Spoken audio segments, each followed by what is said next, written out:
Hello, Deborah Style here. This book is one of my favorites. I hope you don't mind if I cry. And if you do, just hug a pet and have some cherry pie.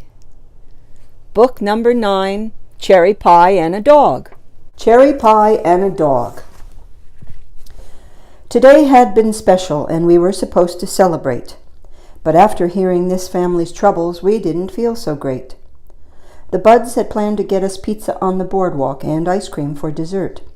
But things were changing quickly, like the weather and a storm alert.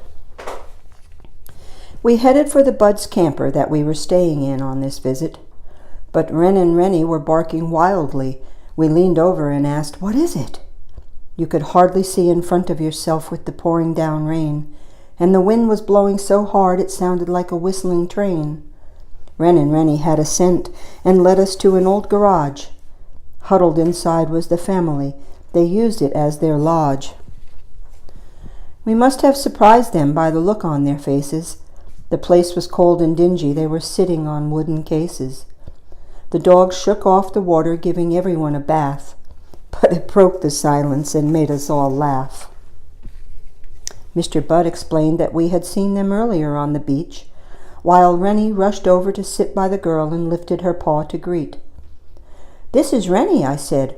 "I'm Kaylin, and this is my BFF, Wes."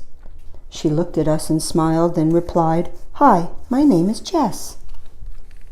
The grown-ups talked a little as the storm was passing by. "Let's get out of these wet clothes," said Mrs. Bud with a twinkle in her eye. "There's a dryer in the camper and a fridge full of food." Rennie licked her mouth, spun in circles. She knew this sounded good. We sat around the table and ate sandwiches and chips, as I explained how Wes and I were able to have come on this trip.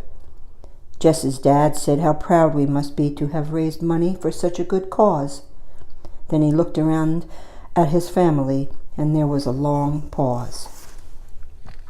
Mrs. Bud stood up and, with another twinkle in her eye, asked, "Who wants vanilla ice cream and a slice of cherry pie?"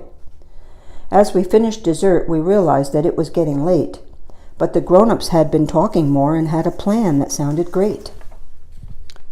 Tomorrow morning, Wes and I were flying back home to Lakeshore. Mrs. Bud said, "The camper will be empty, perfect for a family of 4.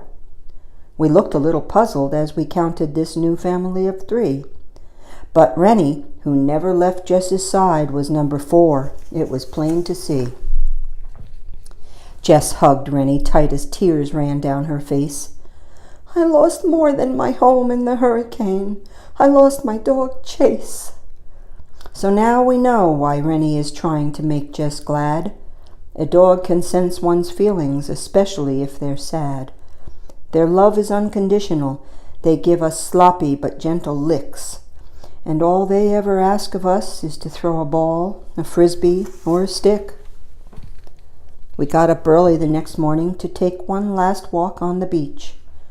Usually I love to talk, but this morning I didn't have a speech. In the calm ocean water, we could see our 4 reflections. In just 2 short days, we had formed a close connection. We had a group hug, and I said, "Things are going to get better." Then I reached in my backpack and gave Jess my good luck sweater. "When you wear this, think of us, and know we'll be back together soon." Then Rennie let out a howl and jumped over a sand dune.